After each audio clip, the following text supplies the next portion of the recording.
the devil here to tempt me. A father who turns his own kids into hardcore bank robbers. The surveillance video, the pointed gun. And they order the tellers and everyone into the vault.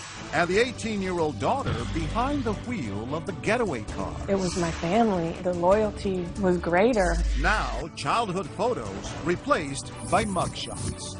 And confession tapes shocked even the police. I'll lay it all out. Keeping it all in the family. Plus, a loyal employee with a killer boss. I missed my kids being born. He made me come back to work 4 or 5 hours later. Who takes the term murderous job to a whole new level. What I need you to do, go dig a hole in the desert somewhere. The detective said your husband was going to kill you. But this bad boss isn't finished yet. What do you want me to do? Whack this guy. Loyalties and Lies. Welcome to 2020 on ID. I'm John Quinones. Loyalty. It seems so simple. But what happens when the person you've always followed leads you to do something you know is wrong? The people you're about to meet found themselves with troubling decisions to make between loyalty and lies. First, 2 teens and the father they worshipped. But as Matt Gutman first told us in 2013, the dad who was supposed to show them the right way to live instead showed them the way right to prison. It's an all-in-the-family crime spree. That's dad in a mask and son in a fake mustache. It was a family affair, all right. A father on an outing with his 2 kids, but they weren't out for fast food. They were hungry for a fast buck. These 3, the Cat family, didn't look like the typical jailbirds in the FBI's most wanted list. Nope, they looked like they belonged in your church group. The balding dad, his pimpled son, and the pretty blonde sister, still a high school senior. But apparently the family that stayed together robbed together. Have you ever seen anything like this? In my 20-plus years in law enforcement, I haven't, Matt. A family of bank robbers.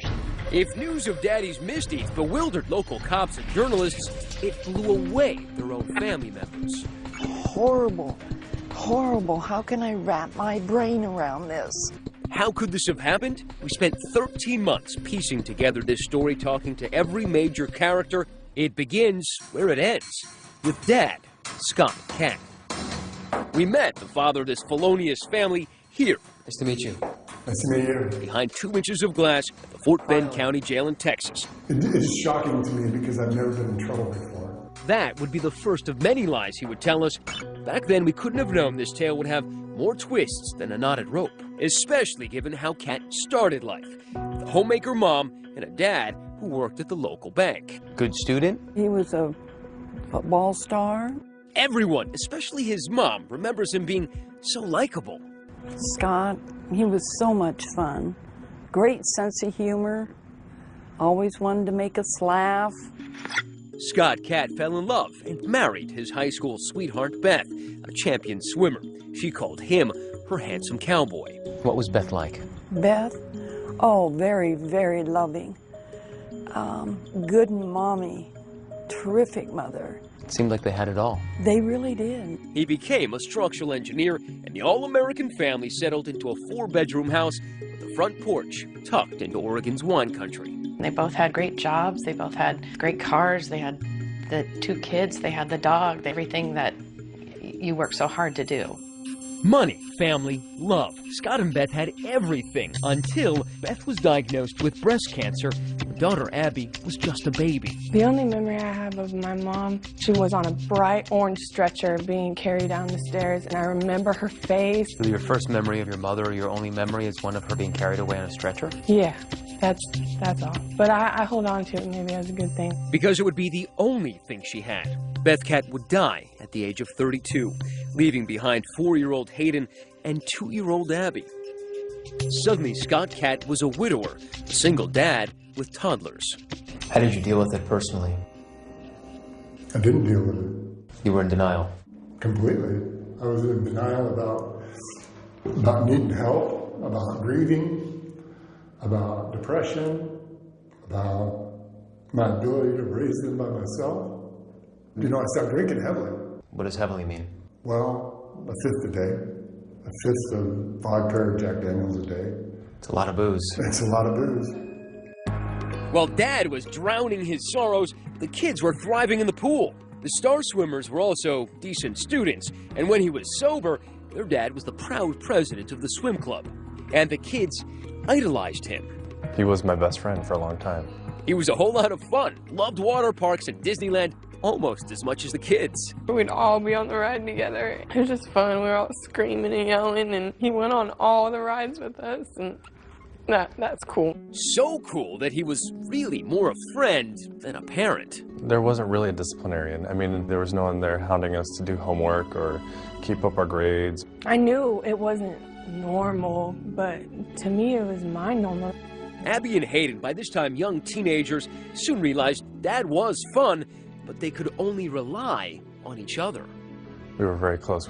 My sister's the only consistent thing I've had in my whole life, and I'm the only consistent thing that she's had too.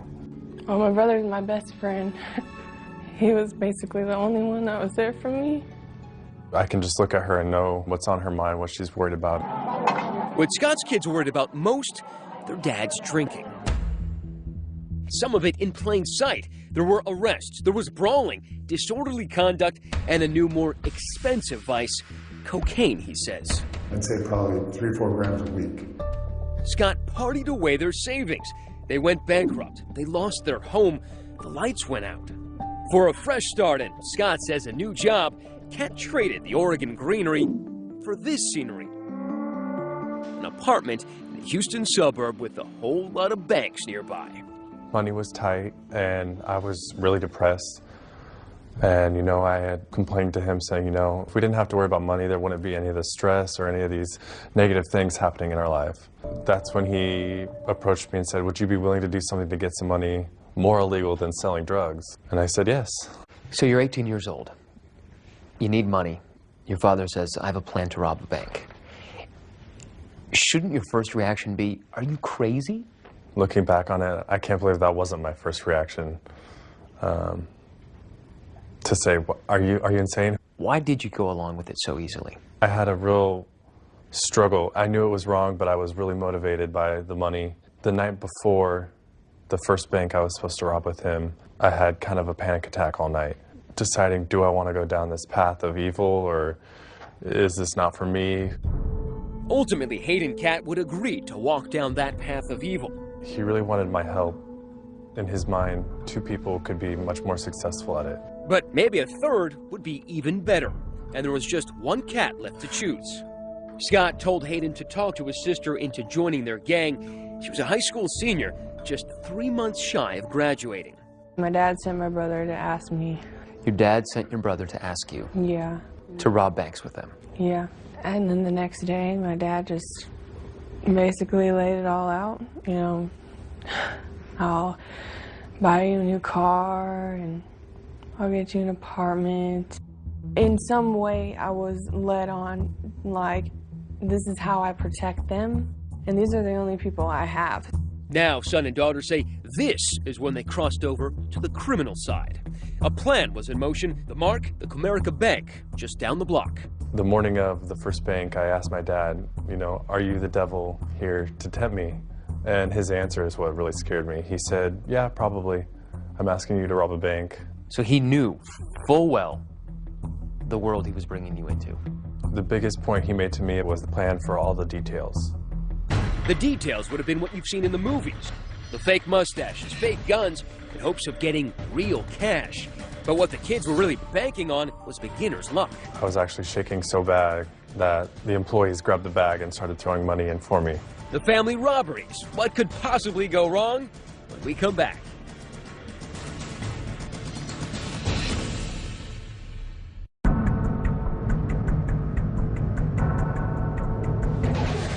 .93-degree Texas heat. The Cat family wasn't headed to a water park, but to a stick-up at a small bank in a strip mall.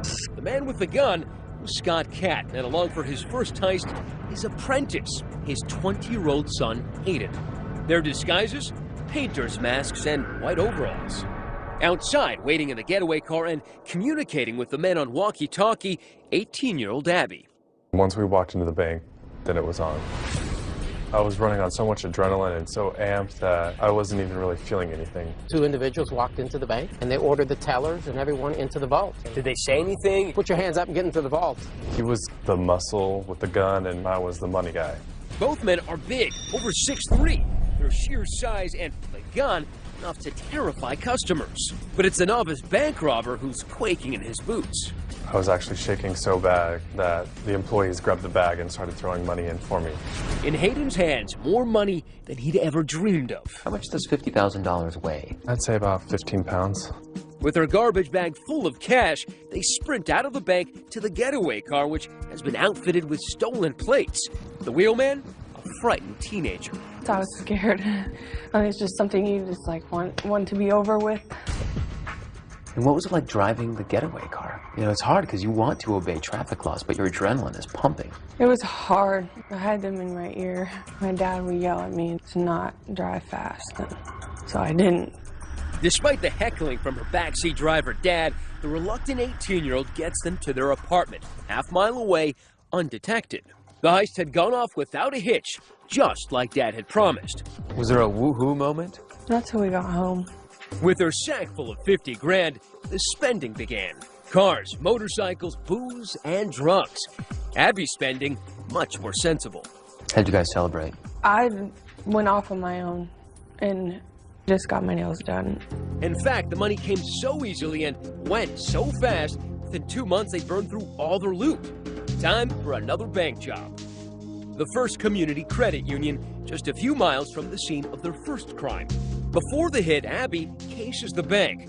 That's her smiling and grabbing brochures from a bank employee. 11 days later, it's the same drill, new disguises. Ditching the painter's overalls for safety vests to blend in with nearby construction. They walked into the bank with orange construction vests on. Did you carry a gun in there? No. We used a BB gun. But it looked real. Yeah. I remember a few people's face still. What was their reaction? Total shock. Terror? Yeah, they were scared, terrified, definitely. You start walking into a bank with a weapon and you start pointing that at people and ordering them to, you know, cough up the money. I mean, that can change your life forever. Their take after 2 bank robberies, over $100,000. But the loot isn't exactly divided up evenly, according to the kids. What percentage were they willing to give you? 10%. Did you feel like 10% was enough? Oh, yeah, because I never even had that much money. So your whole life? Right. $10,000. It was enough for me. Enough to buy a very practical used Ford Focus and more of those manicures. I guess by now you're aware that in Texas, whether you're the driver or you're the guy holding the gun, holding up a teller, it's the same crime. Yep. But you didn't know that then? No, I didn't know that then. And I know the part that I played was wrong, but it was my family, and that the loyalty was greater at that point. But her father and brother seemed more loyal to the cold, hard cash that was coming in and to blowing it fast. Shopping, cars, partying, really nothing to show for it. When the comforts of daily life include Jack Daniels, a new Chevy Tahoe, a Harley, and a swank new Houston apartment, even 100 G's can disappear pretty fast. And for the Cat family, that meant one thing: time to go back to work. Had you planned another heist before you got busted? Yeah, the morning they picked us up, I think we were going to do probably 1 or 2 more. That day? Yeah. That's right, the Cats had gotten cocky, planning a pair of heists the day before their arrest. It got to a point where I thought my father knew what he was doing so well that there's a risk involved, but the risk was so minimal. But that would prove to be wishful thinking because, as we all know, where there are robbers, there are also cops. And the cops were already on to them. On the surveillance video from the latest heist, they picked up a detail that would impress even Sherlock Holmes. The vests looked new. They actually had creases in them. Because they were creased, you figured they were new. And because they were new, they must have been purchased somewhere nearby. We were able to tie those 2 vests back to a local Home Depot. And those vests were purchased with a MasterCard debit card that went back to Scott. By using that MasterCard, Scott Cat might as well left his calling card. And there's kids are using it in Home Depot to buy the gear they were about to use in a bank heist. It was just the break detectives needed, and the Cats were in the bag. When Scott was arrested, the detective that actually made contact with him told him, well, you're under arrest for bank robbery. And Scott's initial response to that was, which one? They quickly arrested Hayden as well, who was up in the apartment. There, they found the kind of evidence gumshoes dream of. In the apartment, we found some bank straps. And a bank strap is a little paper strap that wraps around a certain quantity of money. Usually it's 1,000 denominations. And it identifies whatever bank it is that it comes from. And some of those straps were from a bank in an entirely different state. Suddenly, cops realized Cat is no rookie, but a bank bandit with a resume. They now had more than enough evidence to haul both Cats in for questioning, and authorities were zeroing in on Abby, too. Abby called, and she was yelling at me. I'm in jail, and I need $10,000 to get me out of here. Get me out of here right now. And I said, you have to get that money from your father. She says, he's the reason I'm in jail. When we come back, the interrogations begin, and everyone is in for a shock. I hated the job. I'll just rob banks. Probably better at that anyway. And his children weren't the only family members he'd conned. I picked up our local newspaper, and I said, oh, son, if I didn't know better, I'd say that was you. Stay with us.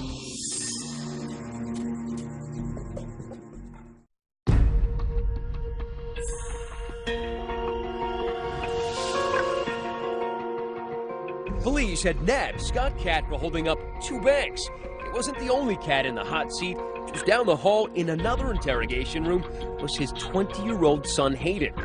Scott made it clear as he walked in, he was ready to come clean. It's a day of reckoning. I get it. Investigators were expecting to hear about the 2 heists in Texas, but they were about to learn that Scott Cat's secret life of crime dated back to the Clinton administration. He didn't even ask for a lawyer before he started spilling the beans. First, federal savings and loan. For this head-scratcher, Scott actually needed a whiteboard to lay out crimes that began in his home state of Oregon, 2,300 miles away. It was like a seminar in bank robbing 101. So this was number 1. This was number 1. So I'd say I got about like $2,500, roughly. In total, Scott would confess to having robbed 5 banks in Oregon before even setting foot in Texas. I can go in there and just slam it and be out. I'm surprised he was able to, remain undetected, especially when one of the banks he robbed was in his hometown. You would think that someone would have known him. In fact, someone did. It was Scott Cat's own mother. I picked up our local newspaper, and on the front page was a picture of a man that robbed our local savings and loan, and that is where his father retired from. He worked at the bank? Yes. And I looked and I saw this frame of this big man, and I said, oh, son, if I didn't know better, I'd say that was you. And he grabbed the paper from me, and he looked at that, I remember so vividly, and he said, yeah, it does kind of. But a mother knows what her son looks like. Oh, I know, and his hands, I know his hands. And Scott said, well, he didn't get very much money.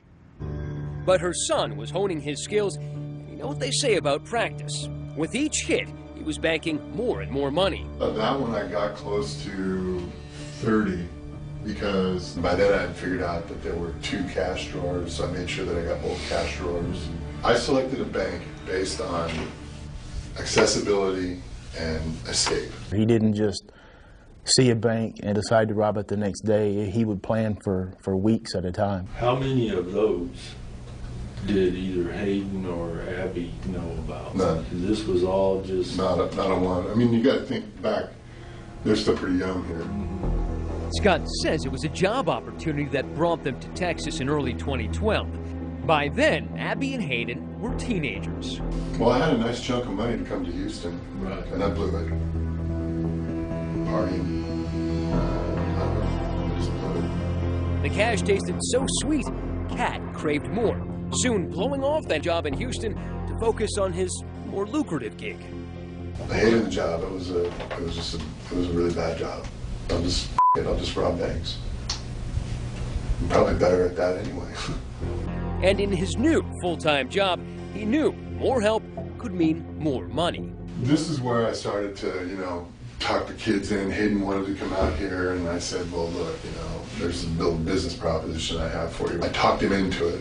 A couple of doors down the hall, Hayden would soon fill cops in on his version of that dirty deal. That's when he started, you know, going over all the details about how it's done and what he's done in the past. Also, what to look for in a bank, you know. Like what? The getaway is everything. I told him, you know, I don't think that I can drive after my first one. That's when we talked Abby into driving for us. We just needed someone who was able to drive slow and steady and abide all the traffic laws and, you know, not look like a bank robber at all. This cute blonde girl is the last thing you'd ever look for. But that's exactly who police were looking for. After getting a call from her dad, Abby drove herself in to talk to investigators. Same room, 6 hours later. Well, I just felt like, you know, I needed to do what I did to, you know, protect them. Abby admitted driving the getaway car, but said it was out of blind loyalty to her brother and her father, whose writing was still there on the wall. My mother died when I was 2, and a lot of it has to do with, you know, I've always trusted my dad. It's not okay, obviously, I'm not stupid.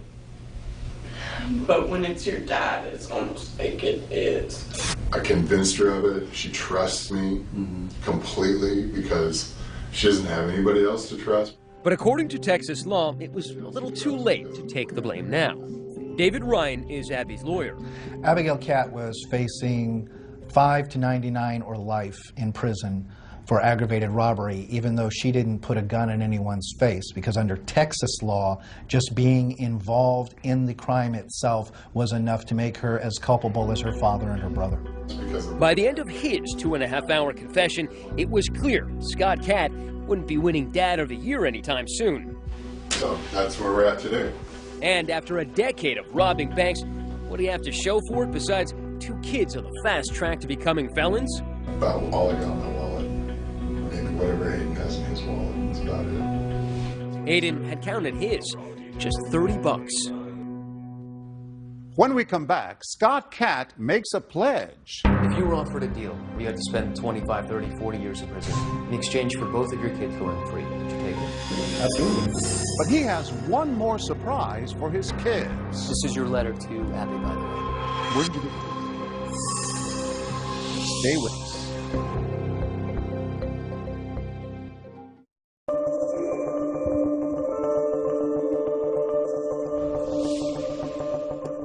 The pretty house with the wraparound porch in Oregon is now in the Cat's rearview mirror. Their new home is the big house behind the bars of the Fort Bend County Jail in Texas. The family had been held in separate cell blocks and hadn't seen each other in over a year. Jailhouse life had taken its toll. Scott said there wasn't enough food and he'd lost more than 70 pounds, almost unrecognizable to his own mother when we showed her footage from our interview. He's a old man. $2,000 a week. Yeah. He doesn't look the same. Oh, I miss him. He's old. I don't want to see anymore. She's heartbroken by what her son did to the grandchildren she'd helped care for after their mother died. It's so hard.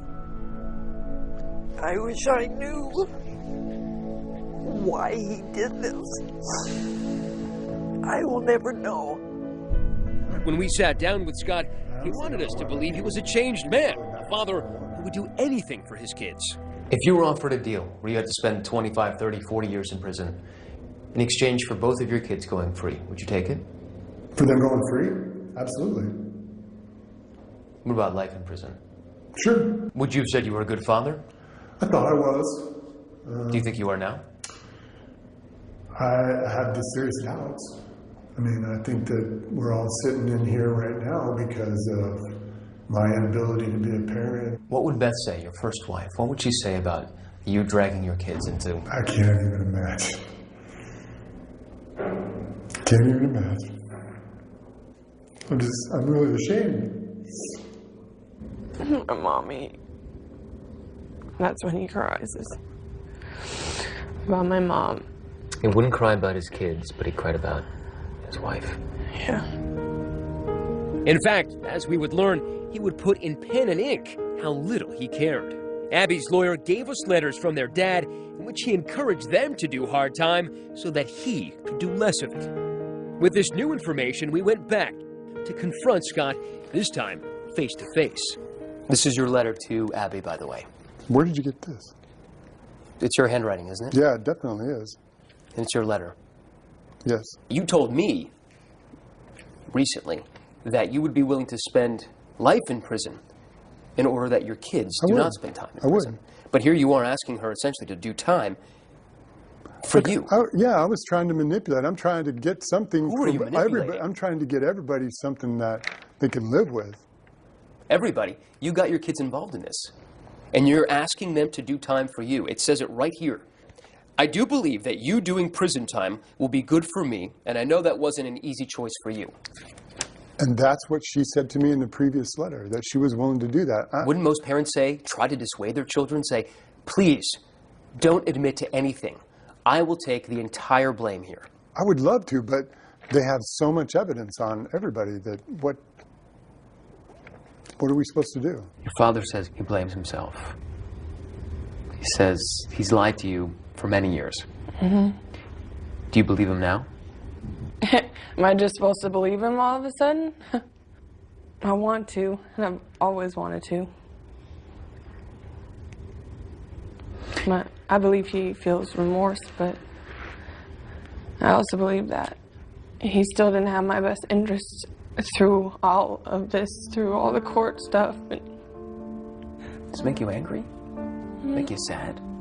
Mainly sad that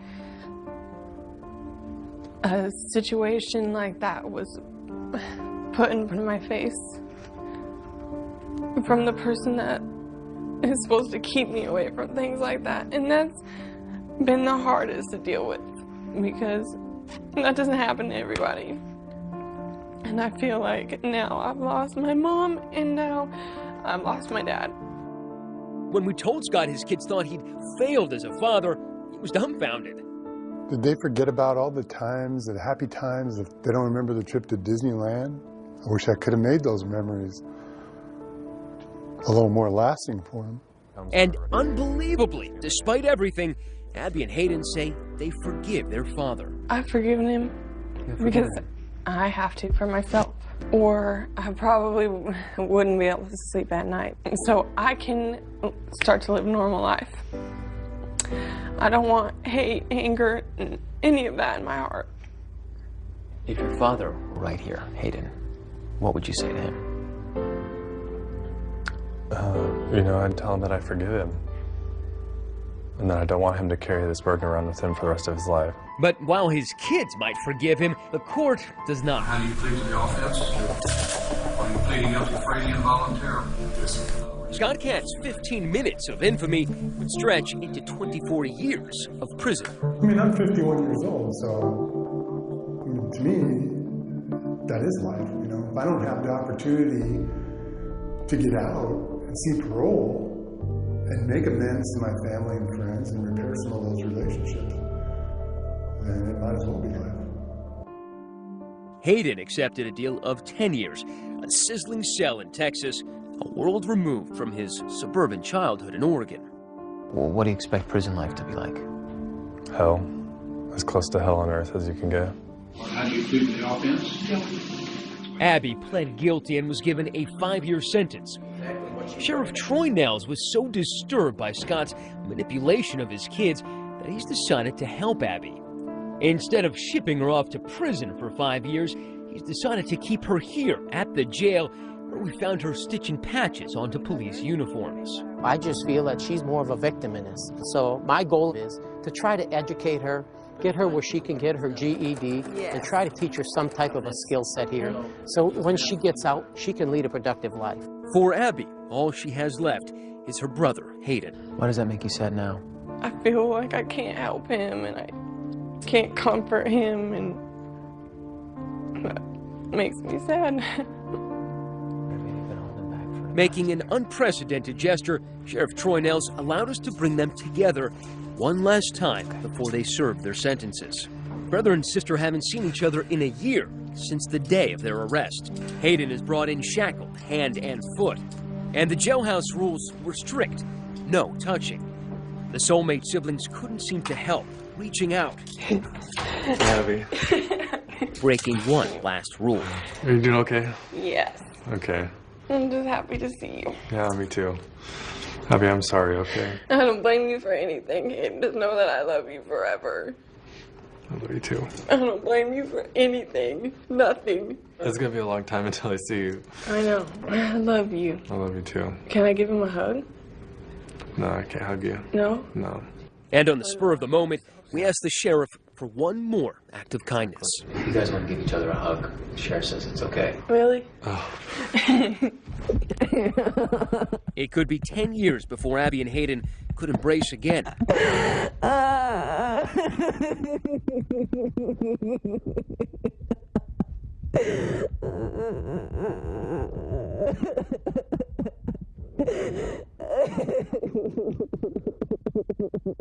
Listen closely. Our mic's picking up Abby's heart, pounding. It'll be okay. I know. It's just going to be a couple of years until I can see it. I love you. Abby, I love you too. I know.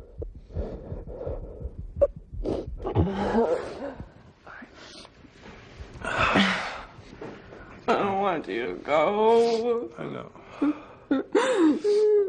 And gushing out came the grief and the regret and the anger. Thank you for the hug. I needed it. I know. I love you. I love you too, okay?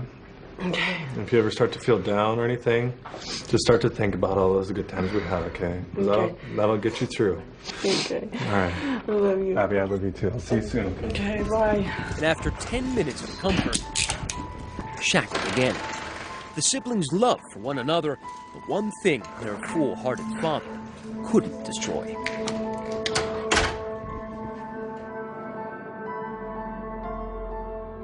As of 2015, Scott and Hayden Catt remain in prison. Abby hopes to attend college upon her release with the help of a woman who saw her story on 2020. She and Hayden stay in touch by writing to each other as much as they can. Coming up, an impossible boss and the employee at his beck and call. I needed a job and I had a family, so I did what I was told. But just how far would he go? Go dig a hole in the desert somewhere. When we come back.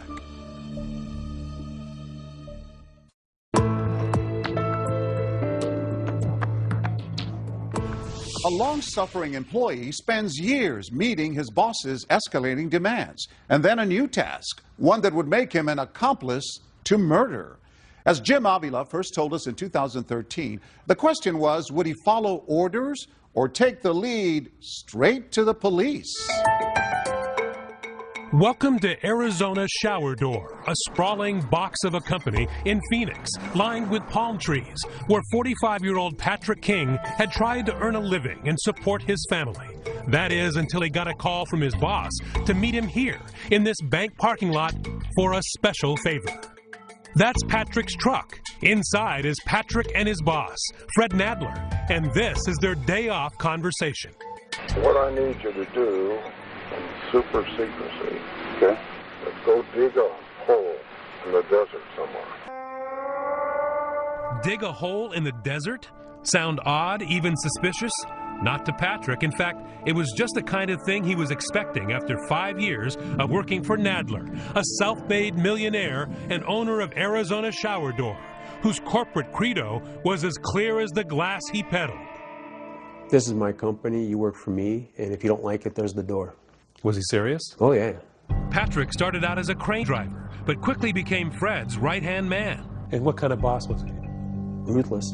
So ruthless that Patrick says he was working 85 to 90-hour weeks, but only being paid for 40. I missed my kids being born. I didn't take any time off. He made me come back to work 4 or 5 hours later. And if Patrick had any objections, he said Fred had a special way of reminding him who was boss. He made me carry a paycheck stub that said Fred B. Nadler on it. 2-3 times a week, I'd have to pull out a paycheck. And he goes, "Who signs your paycheck?" And I said, "Well, it says Fred B. Nadler, sir." He goes, are we clear? And I said, crystal clear. And he wanted you to do whatever he said? Whatever, no matter what it was or what time of the day. Personal, private, business, anything? Everything. Including, he says, spying on his boss's wife. He had me get a phone with his wife and hidden GPS in it and track her 24 hours a day, 7 days a week. And I complained about a lot of the stuff there and not wanting to do it, but I needed a job and had a family, so I did what I was told. But Patrick's connection with Fred's wife would reach far beyond her cell phone signal. Libby Nadler, like Patrick, was living in a prison of her own, under the thumb of a controlling husband, who she says ran the home just like his office. Everything was fine as long as I went along with it, with whatever he did. He would just tell me if I didn't like it, I could leave. Not all of their 18 years of marriage had been like that, of course. When he told me that he wanted to marry me, he told me that we were going to have a wonderful life. And it was. Trips, a nice home. They even adopted and raised 2 children together. But Fred, she says, always was clear about one thing. He didn't like to spend money. He only liked making it. In his mind, he thought that everything was his. He didn't want to share, not with me, not with anybody else, as long as he was alive. Which meant divorce would be a little tricky. That's when, according to Patrick, Fred's behavior took a twisted turn. He started dropping these little subtle hints and say stuff like, it's getting me a lot of money for you. Coming from a boss who allegedly thought worker pay was optional, the promise of a big bonus seemed to Patrick a major red flag. Sure enough, 3 days later. My phone rings, caller ID, and it said Spike on it. And he goes, we need to meet. Which brings us back to this parking lot. And as soon as I stopped here, he got up, started walking over. So he comes over, and as soon as he gets in, I hit record on this recorder. And I have it sitting right here, and I push record, and I set it right here on the ledge. We're sitting here talking. What I need is somebody I can trust. That's me. Let's go dig a hole in the desert somewhere. That's easy to do, especially in Arizona. That's right. You got to do it at such a time and a place that nobody can see you do it. And he finally said, you know, she filed for divorce. She's going to ruin the company. There's going to be 180 employees and families out of work. You're going to be the savior. You're going to save the company. I was just like, you know, I didn't want to believe it. I will give you a bundle to put in that hole, okay? I'm not telling you what's going to be in the bundle, be wrapped in a blanket or a sheet or something, and just keep quiet. So that's easy. The rest of your life. He pulls out a stack of money wrapped in a yellow band, $1,000 on it. Goes, you know, just for showing up, I'm taking care of you, and he throws it at me. So this man who never gave you anything, maybe $20, gives you $1,000 all of a sudden. And Fred, he says, promised more. $10K every year that Patrick stayed with the company and kept his trap shut. That Patrick could not do. Instead, this loyal worker had enough, immediately going to police and handing over that tape. Fred was arrested that evening, Libby watching as he was handcuffed and taken away from their house. The detective said your husband was going to kill you. I told the police that's not true. No, I didn't believe it. When did it sink into you? That question is very hard because I still can't believe it. Sometimes you don't realize it when you are with a controlling person what the outcome would be. Patrick foiled all this. Patrick saved your life, right? He did. He's my angel, and I keep telling him that. And that angel dutifully returned to work the following Monday to report to his new boss. Actually, 2 new bosses, Fred's sons. You save a woman's life. Bad guy's in jail. They gave you a raise and a hearty handshake when you got back to work, right? No. His reward for saving a woman's life? Patrick was put on paid leave. Then, he says, out of the blue, 6 months later, he was sacked. His parting bonus, a phone call from the prosecutor who was about to take Fred Nadler to trial. And he goes, we have him hiring somebody to come and kill you before the court date. He doesn't want you on the stand. You have a seat right here, buddy. Fred, according to prosecutors, was up to no good, even from behind bars. Nope, it's us alone. Caught on tape again. And this Santa Claus look-alike had an early Christmas gift for his ex-wife and former employee. Yeah, apparently you got a job you'd like me to do. Yes, sir. I've got 2 jobs. I'm going to need names. I'm going to need where they live. I'm going to know what you want me to do. Well, Patrick King. What do you want me to do? Whack this guy. Okay. Who else? My ex-wife. There's going to be a lot of scrutiny with these 2 people passing. Okay. Significant people in my life. That's caused me a great deal of problems. But Nadler had more. The hit on Libby required some special handling. You have dogs? Yes. 2 little dogs. They only stand about this high. Meet Fritzy and Shotzi, who Fred apparently wanted the hitman to take care of as well. They're my love of my life. If there's anything I do love that's left, it's my 2 little puppies. So I just like to make sure if it's a day or 2 before somebody finds someone, that they have plenty of water and there's a bag of dog food in the laundry room. Just make sure they got a little something to eat for a while. Nadler might not see Fritzy and Shotzi for a while. He's charged with conspiracy to commit murder and conspiracy to commit abandonment of a body. Even though the ordeal has turned his life upside down, Patrick says he has no regrets. You're a working man, right? You're struggling to make life good for your family. Here's a guy who's offering you at least 10 grand. Were you ever tempted in any way to go on with this? No. I don't care if he would have looked at $1 million right there on the spot. It would have been the same outcome. As of 2015, Patrick King still lives and works in Phoenix. He says he continues to worry about Fred Nadler's threats on his life. He and Libby remain in touch. As for Fred Nadler, the charge of conspiracy to commit murder was dropped. In exchange, he pled guilty to attempted kidnapping and was sentenced to 8 years in prison. I'm John Quinones. Please join us next time for another edition 2020 on ID.